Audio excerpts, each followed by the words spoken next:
Top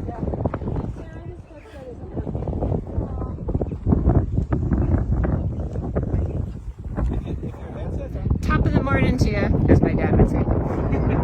We are at the Rock of Cashel here in Ireland. I'm here with my son Nico.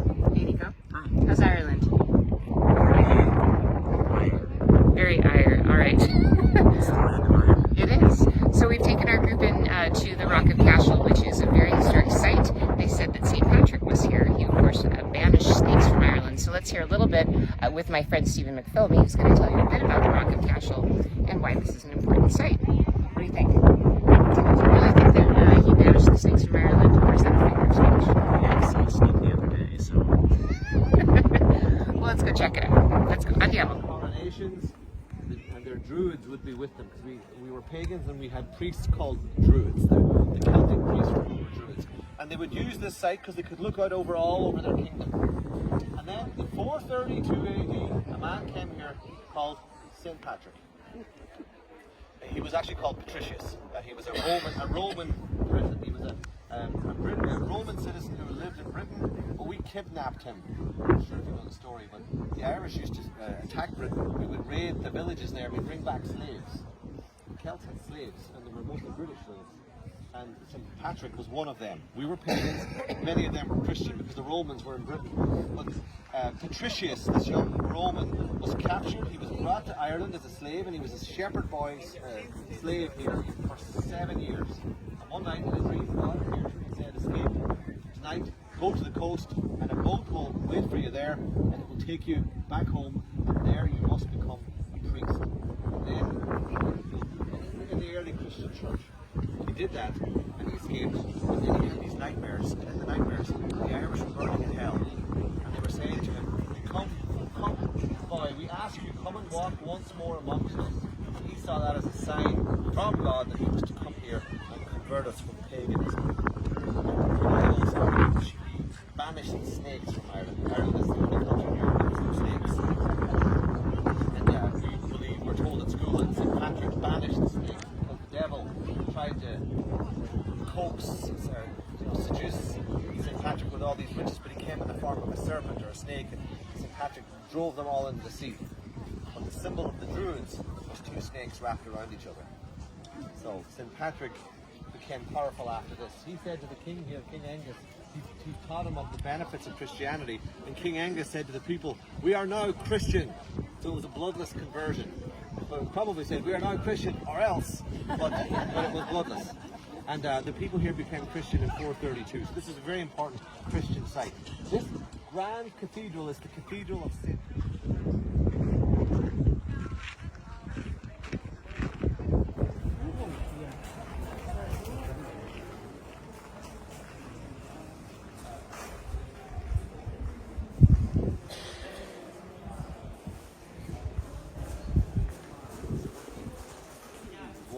The bishops wrote down a lot of information about this era, and we know that the frescoes were painted, but most importantly, we have contemporary evidence right over here. There's a remnant of a fresco on this wall.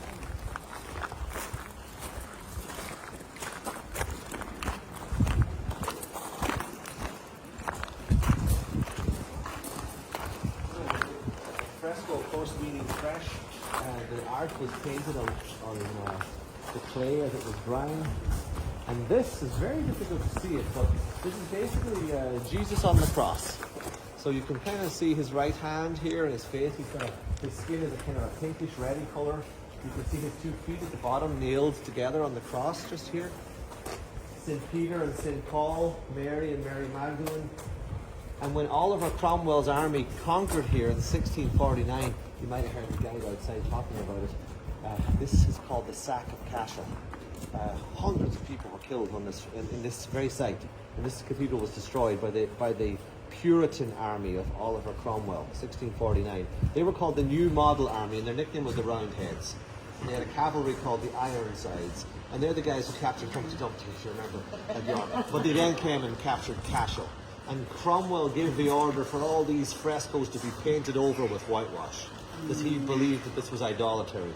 He was vehemently anti-Catholic, and he wanted it destroyed, and he used the baptismal fonts here for the horses to drink from. That was seen as a big insult to the Catholics. But that was in 1649. Oliver Cromwell, he didn't personally come to Cashel, but his army, the Roundheads, did come here. So that was painted over, and the archaeologists have been able to uncover some of it, and most of it is lost now to history, unfortunately. We're going to go from here, we're going to go outside, and we're going to see a building that's even older than the cathedral by 400 years, and that's the Round Tower. And you can just see it, well, people at the back might be able to see it just outside. So we're going to go and stand beside it. The Round Tower is the most unique feature of the Irish landscape. Here's something critically important in our story. That's the Scully family tomb. They're a prominent local family. I don't know if there's many of them left. Probably not, but that's their family tomb or vault. And if you look at the base of it there, you can see all the fragments of the lovely ornate Celtic cross. So that's just a little bit about the Rock of Cashel. Of course, there's a lot more to learn about that and many more things Irish. And I'm here with my friend Stephen McPhilemy. Stephen runs Essential Ireland Tours. We have been friends for 24 years, and he's basically my expert here. So I just wanted you to finish your thoughts on the Rock of Cashel. This is one of the great sort of epic sites of Ireland. Is it a must-see? I think it's a must-see. I think it should be a World Heritage Site, just like the Giant's Causeway. Or... It's not? It's not, no. Oh. I think it should be. It's so glorious. Like, we're in the middle of Ireland. We have this epic archaeological site behind us. We have Round Tower here. We have a 13th century sandstone church built by Cormac McCarthy. People can follow in the footsteps of St. Patrick. The best farmland in Ireland, maybe the world, is all around us. And then don't forget, we have to try out the local cheese called Cashel Blue. So there's just so much going on here, and it's definitely a must-see. And do you offer this on your tours, your Essential Ireland? Yeah, we always stop in the Rock of Cashel just because of the history. Its location is excellent, right in the middle of the country. And just on a day like this, being able to see across as far as County Cork and Kerry, where we're often going to, or in this direction where we've come from Dublin, it's pretty special. So that's all from the Rock of Cashel. We're going to have more videos for you every day. Do you want to give them a little preview of the other things we're going to see together? Well, tonight we're going to be in one of my favourite towns, Killarney.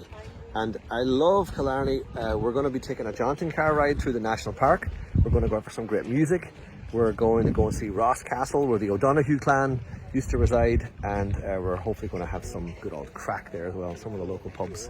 That sounds fantastic. So more from Ireland with Stephen McPhilemy. And just a reminder, you can take another Adventures with Sarah tour with us to Ireland this coming October or next June, or check out Stephen's tours at essentialireland.com. EssentialIrelandTours.com. EssentialIrelandTours.com. All right, more later. Thanks for watching.